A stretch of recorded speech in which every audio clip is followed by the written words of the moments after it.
Hello aspirants, इस video में हम 13 दिसंबर की न्यूज आइटम्स देखेंगे।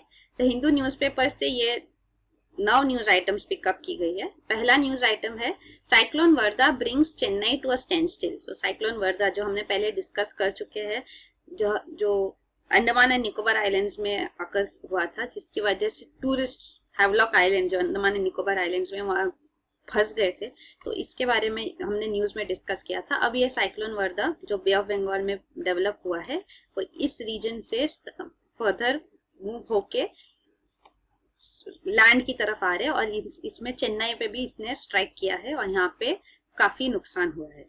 तो जो साइक्लोन्स होते हैं वो अलोंग दी ओशंस जब मूव करते, bay of Bengal along water bodies move करते, तो उनका स्ट्रेंथ बढ़ते जाता है और जैसे वो लैंड को स्ट्राइक करते तो उनका स्ट्रेंथ डिसिपेट होते जाता है।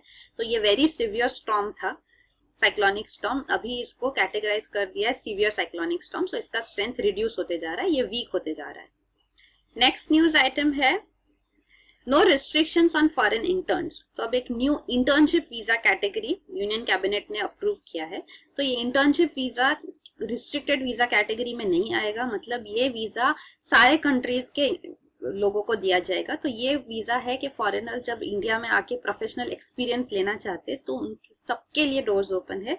क्योंकि अगर रिस्ट्रिक्टेड वीजा कैटेगरी में डालते हैं तो ये वीजा तभी दिया जाता है जब सिक्योरिटी एजेंसीज एक सिक्योरिटी चेक, बैकग्राउंड चेक कर ले और अप्रूवल दे, उसके बाद ही वीजा दिया जाता है। तो ये इंटर्नशिप वीजा जो नई कैटेगरी बनेगी, इसको रिस्ट्रिक्शन में नहीं डालेंगे। तो ये ऑलरेडी रिस्ट्रिक्टेड वीजा कैटेगरी में काफी कंट्रीज है, जैसे कॉन्फ्रेंस वीजा जो एक है टाइप ऑफ वीजा, चाइना क्या, तो China conference visa restricted visa category में था, अब इसको निकाल दिया गया है। फिर ईरान भी रिस्ट्रिक्टेड वीजा कैटेगरी में था, अब ईरान भी इसमें से निकाल दिया गया है 2015 में। फिर पाकिस्तान, बांग्लादेश, अफगानिस्तान, येमेन, ये कंट्रीज के लोग अभी भी रिस्ट्रिक्टेड वीजा कैटेगरी में, मतलब उनको वीजा तभी मिलेगा जब एक बैकग्राउंड चेक करके अप्रूवल दिया जाए सिक्योरिटी एजेंसी से, तभी।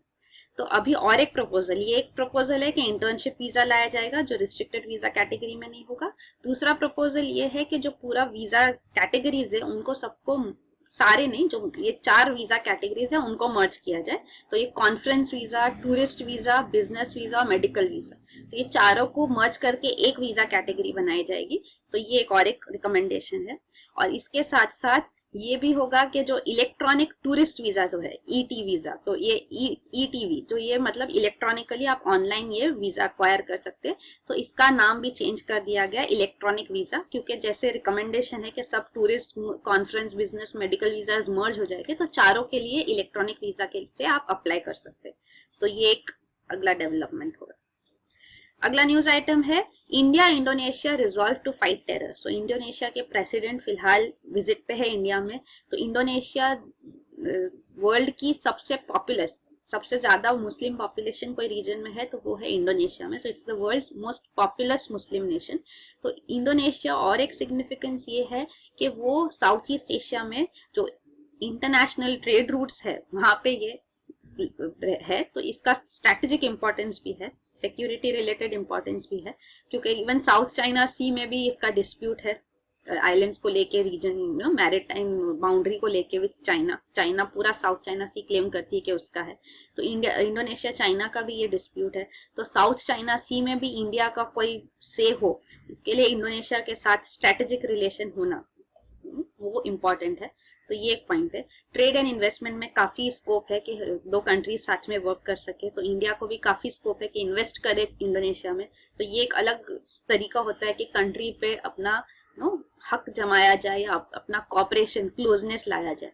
तो वो ये एक पॉइंट है। तो काफी सेक्टर्स है, जैसे oil and gas Indonesia rich है, रिन्यूएबल एनर्जी इंडिया प्रोवाइड कर सकता है, information technology, IT sector, pharmaceutical sector जो इंडिया का स्ट्रांग है, तो इसमें इन्वेस्टमेंट्स ट्रेड हो सकता है इंडोनेशिया के साथ। तो इस विजिट पे 2 MOU साइन हुए जो काफी कुछ सिग्निफिकेंस के नहीं, यूथ अफेयर, स्पोर्ट्स और स्टैंडर्डाइजेशन पे है, पर हमने और एक जॉइंट रिजॉल्व लिया है टू फाइट अगेंस्ट टेररिज्म। तो यहाँ पे 2 कंट्रीज तो साथ में वर्क कर सकती है। और इवन इलीगल अनरेगुलेटेड फिशिंग को कम्बैट करने के लिए भी एक जॉइंट कम्युनिक लाया गया है, क्योंकि fishing is a major resource for Indonesia also, because it is also the largest archipelago in the world. So वो देश, वो दुनिया का सबसे बड़ा ग्रुप ऑफ आइलैंड्स है। आर्किपेलेगो मतलब ग्रुप ऑफ आइलैंड्स। तो इस इंडिया इंडोनेशिया के ऊपर पूरा एक आर्टिकल है आज के एडिटोरियल में पर्सपेक्टिव पेज पे, तो हम उसमें भी ये क्वेश्चन इंडिया इंडोनेशिया रिलेशंस पे डिस्कस करेंगे, तो काफी सारे पॉइंट्स सामने आएंगे। अगला न्यूज आइटम है की takeaways from the fraught winter session. So अभी विंटर सेशन जो पार्लियामेंट में हुआ वहां पे कुछ ज्यादा वर्क नहीं हो पाया। इसका रीजन ये था कि डिमोनेटाइजेशन जो है इस पे लोकसभा में अपोजिशन चाहती थी कि एक डिबेट हो और जिसपे वोटिंग हो। गवर्नमेंट ने कहा कि डिबेट हो पर वोटिंग ना हो, तो इस पॉइंट पे अड़े रहे और इस वजह से अपोजिशन और गवर्नमेंट साथ में वर्क नहीं कर पाए और पार्लियामेंट सेशन में कुछ ज्यादा प्रोडक्टिव आउटपुट नहीं आया। तो ये जो वोटिंग है, लोकसभा में अगर वोटिंग होती है और गवर्नमेंट के फेवर में वोट्स नहीं आते, मेजोरिटी नहीं आती है, इसका मतलब गवर्नमेंट के पास लोकसभा में सफिशिएंट स्ट्रेंथ नहीं है। तो इन केसेस में गवर्नमेंट की मेजोरिटी खतरे में है, तो नो कॉन्फिडेंस मोशन भी इनिशिएट किया जा सकता है।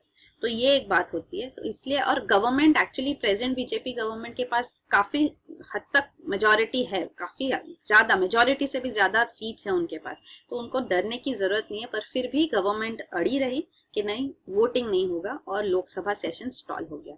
राज्यसभा में प्रॉब्लम क्या था? राज्यसभा में वोटिंग का कोई सिग्निफिकेंस नहीं है। अगर राज्यसभा में वोटिंग होती है और गवर्नमेंट के अगेंस्ट भी जाती है तो उसका कोई सिग्निफिकेंस नहीं है, क्योंकि गवर्नमेंट फॉर्म करने के लिए लोकसभा में मेजोरिटी होनी चाहिए। तो राज्यसभा में भी डिमोनेटाइजेशन पे सेशन स्टॉल पे, यहाँ पे वजह ये थी कि मेंबर्स चाहते थे कि अपोजिशन मेंबर्स चाहते थे कि प्राइम मिनिस्टर राज्यसभा में आए और डिमोनेटाइजेशन के ऊपर क्लैरिफिकेशन दे। और उन्होंने जो स्टेटमेंट दिया है कि जो एमपीज इस डिमोनेटाइजेशन को अपोज कर रहे हैं वो करप्ट है, तो ऐसा स्टेटमेंट देने के लिए वो अपोलोजाइज करे। तो ये उनकी डिमांड्स थी, जो गवर्नमेंट ने कहा नहीं, ये नहीं होगा, तो राज्यसभा में भी सेशन स्टॉल हो। तो ये हाईलाइट किया गया है इस आर्टिकल में। 4 मेजर चीजें थी जो इस सेशन में हुई, जो हाईलाइटिंग थी, पर वो एकेडमिकली हमारे लिए स्टडी के हिसाब से कोई इंपॉर्टेंस नहीं है। पर हाँ, ये तृणमूल कांग्रेस, ममता बनर्जी ने काफी स्ट्रांगली अपने पॉइंट्स रखे, ओपोजिशन को एकजुट किया। मनमोहन सिंह ने पूरा स्पीच दिया लोकसभा में ऑन डिमोनेटाइजेशन, जो काफी वायरल हो गया। तीसरा था even the president of India Pranab Mukherjee, उन्होंने स्ट्रॉन्ग स्टेटमेंट दिया, please do your job to the MPs, for God sake do your job. So ये स्टेटमेंट उन्होंने दिया, वो भी एक सिग्निफिकेंस था कि प्रेसिडेंट भी कह रहे हैं कि पार्लियामेंटेरियंस ना काम नहीं कर रहे। और चौथा था इवन द एल के Advani, the senior leader of BJP. तो एल के अडवाणी, उन्होंने भी कहा कि ये घर कौन चला रहा है, तो हाउस मीन्स ये लोकसभा राज्यसभा जो 2 हाउसेज है पार्लियामेंट के, तो ये हाउसेज कौन चला रहा है। तो ये क्वेश्चन भी आया, मतलब गवर्नमेंट की रिस्पॉन्सिबिलिटी होती है कि हाउसेज इफेक्टिवली फंक्शन करे, तो हाउसेज पूरे राइट में कुछ सही से हो नहीं रहा है, तो ये हो क्या रहा है, उन्होंने क्वेश्चन किया गवर्नमेंट को। तो ये पॉइंट्स थी जो सिग्निफिकेंटली सामने आई इस सेशन में, पर कुछ काम नहीं हो पाया। जीएसटी बिल भी पास करना था, पर जीएसटी बिल पर तो कंक्लूजन जीएसटी काउंसिल से भी नहीं आया। तो जीएसटी काउंसिल से कंसेंसस आता या कंक्लूजन डिसीजंस आते तो उसको बिल में इनकॉर्पोरेट करके विंटर सेशन में एक्चुअली पास करना था। ये एक्चुअली चाहते थी गवर्नमेंट, ताकि 1 अप्रैल से जीएसटी एक्ट इम्प्लीमेंट हो सके, जीएसटी टैक्सेशन लागू हो सके, पर ये होगा नहीं। तो ये अभी सितंबर की डेडलाइन शिफ्ट हो गई है, सितंबर में ही हो पाएगा अगर अर्लीस्ट पॉसिबल। अगला न्यूज आइटम है getting the elementary arithmetic wrong. So ये है कि जो एजुकेशन रिलेटेड हिंदू आर्टिकल्स चला रही है 1 हफ्ते के लिए, तो ये 3रा दिन है, हिंदू में आर्टिकल है एजुकेशन के ऊपर। तो एजुकेशन के जो डेटा हम लेते हैं, कैलकुलेट करते हैं, वो सब क्वांटिटेटिव डेटा होते हैं कि एनरोलमेंट रेशियो क्या है, कितने लोगों ने एनरोल किया, कितने लोग नहीं करते, ड्रॉप आउट रेट क्या है कि कितनों लोगों ने ड्रॉप आउट कर दिया। तो ये सारे डेटा देखे जाते हैं, लिटरेसी रेट क्या है वगैरह, पर जो क्वालिटी है वो नहीं चेक की जाती, उसको सिग्निफिकेंस देना चाहिए। तो क्वालिटेटिव इंडिकेटर्स आर इंपॉर्टेंट। सो ये मतलब है कि एरिथमेटिक जो है, मैथमेटिक्स, वो गलत जा रहा है, क्वांटिटी मत देखो, क्वालिटी पे भी एम्फेसिस होना चाहिए। सो क्वालिटी बेसिस पे हम देखते हैं कि गवर्नमेंट स्कूल्स में और काफी रूरल स्कूल्स में ये देखा जाता है कि हायर क्लासेस के बच्चे भी पढ़ लिख नहीं पाते, सिंपल 1st 2nd स्टैंडर्ड का भी वो पढ़ नहीं पाते, तो वो हायर क्लासेस तक पहुंच गए पर सीख नहीं कुछ पाए है। तो ये जो है, इसको करेक्ट करना काफी जरूरी है। तो इसके लिए काफी इनिशिएटिव्स लाए गए हैं। पहले के कमिटीज के रिकमेंडेशंस भी है कि प्री प्राइमरी एजुकेशन पे एम्फोसिस देना चाहिए। तो जो अब तक नहीं हो रहा है गवर्नमेंट स्कूल्स में। और तमिलनाडु ने एक इनोवेटिव अप्रोच निकाला, एक्टिविटी बेस्ड लर्निंग। तो वो लोग कार्ड्स यूज करके, एक्टिविटीज यूज करके बच्चों को सिखाते हैं, जिसमें एम्फोसिस रोट लर्निंग पे और बुक्स पढ़ने पे नहीं होती है। तो ये एक इनिशिएटिव भी है। तो इसमें सारे एज ग्रुप के बच्चे एक साथ आते हैं, जिनको एक पर्टिकुलर लेवल सिखाया जाता है साथ में। तो ये एक एक्टिविटी बेस्ड लर्निंग जो पॉपुलर हुआ है और काफी दूसरे स्टेट्स में इसको रेप्लिकेट भी किया जा रहा है। तो ये एक पॉइंट है। 2009 में ये फॉर्मलाइज हुआ था तमिलनाडु के government primary and middle schools में। फिर दूसरा है गवर्नमेंट का इनिशिएटिव पढ़े भारत बढ़े भारत। तो हम चाहते हैं कि बच्चों को पढ़ना आए, एटलीस्ट सिंपल रीडिंग होना चाहिए। तो अर्ली रीडिंग एंड राइटिंग पे एम्फोसिस देके, कॉम्प्रिहेंशन पे एम्फोसिस देके कि वो पढ़ लिख सके सिंपल, और मैथमेटिक्स, सिंपल मैथमेटिक्स कर सके। उसके लिए ये इनिशिएटिव लॉन्च किया, पढ़े भारत बढ़े भारत। और एक पॉइंट हाईलाइट किया गया कि हम वन साइज फिट ऑल नहीं कर सकते, कि सारे बच्चे एक ही तरह के नहीं होते, सारे रीजन्स के अलग अलग प्रॉब्लम्स होते हैं, अलग अलग इश्यूज होते हैं, बच्चों में भी अलग अलग इश्यूज होते हैं। तो हमको वो सब ध्यान में रख के एजुकेशन प्रोवाइड करना है। तो then it will be quality education.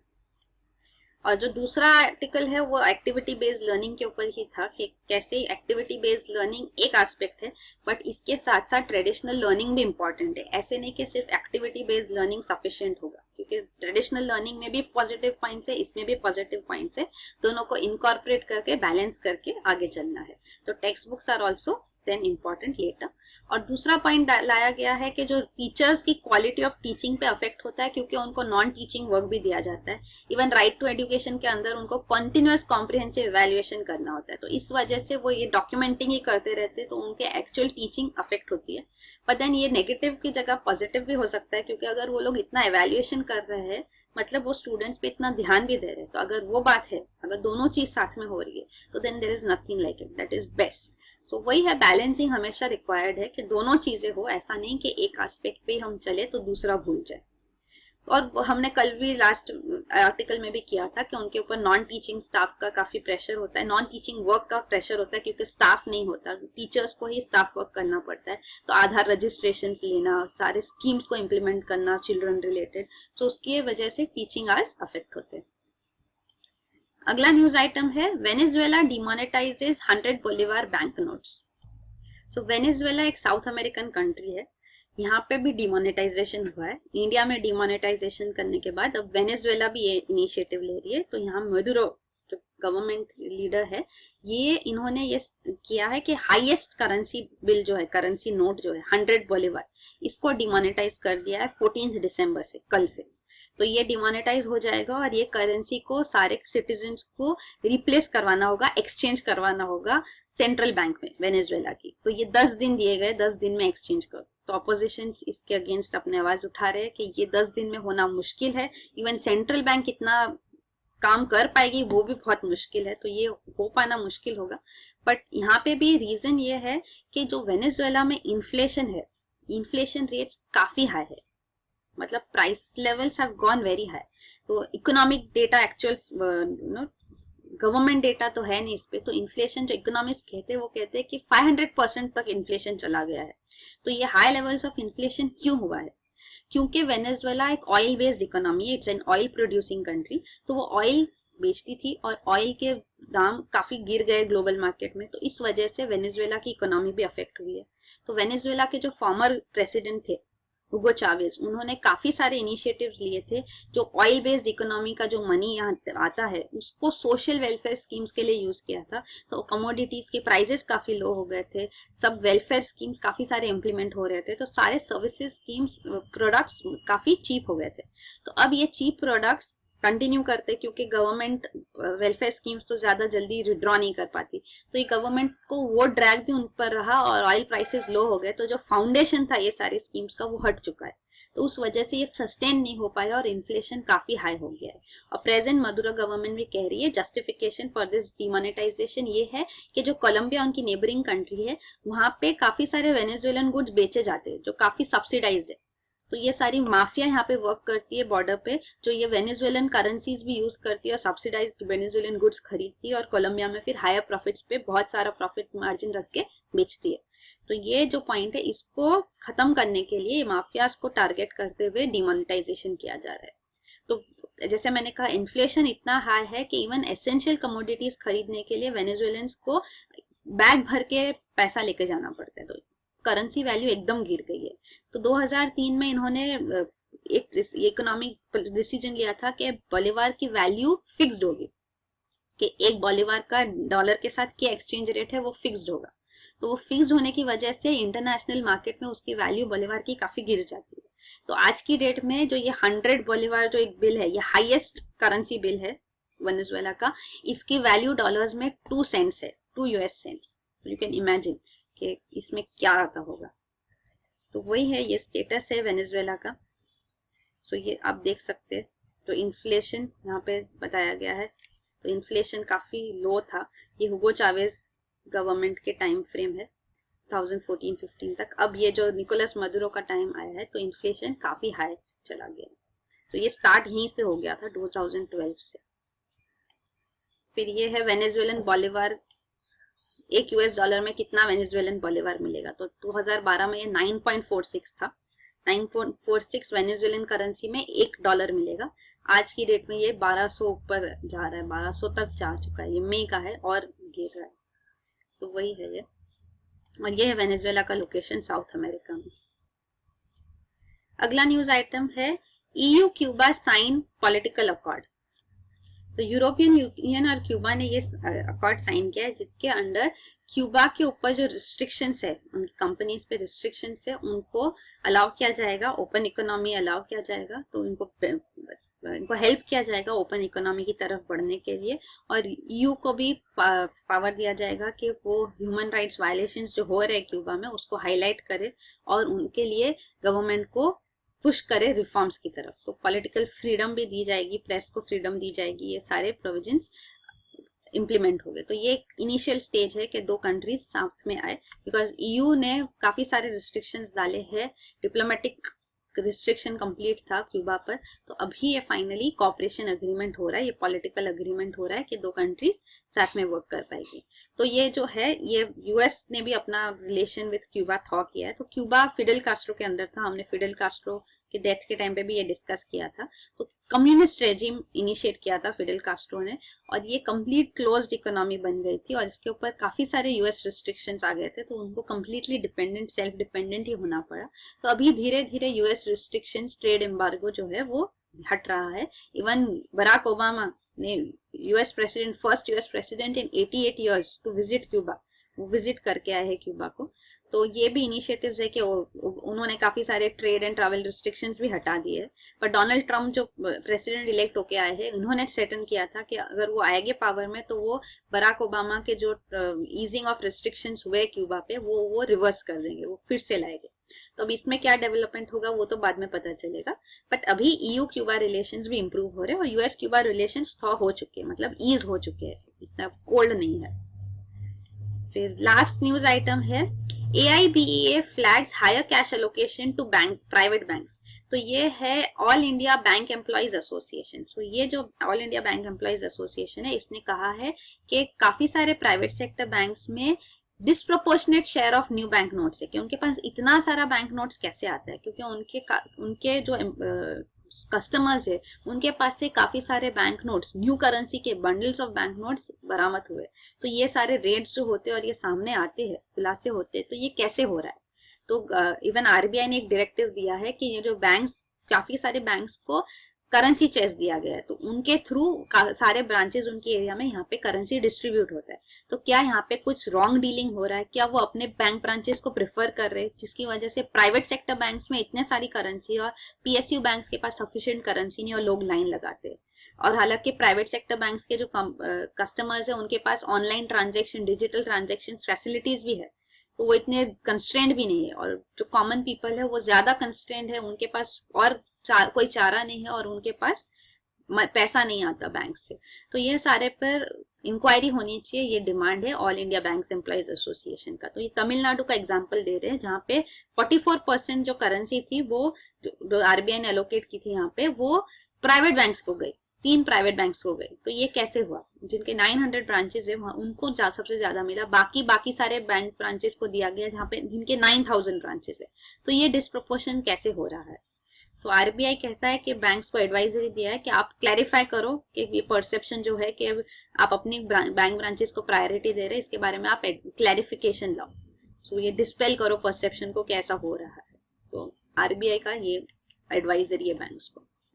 तो कुछ गलत है वो अज्यूम नहीं किया जा रहा है, अज्यूम किया जा रहा है कि सब कुछ सही है, सिर्फ क्लैरिफिकेशन देने की जरूरत है। तो ये आरबीआई का स्टैंड है इस पे। एनीवे, सो ये है आज के न्यूज आइटम्स। Thank you.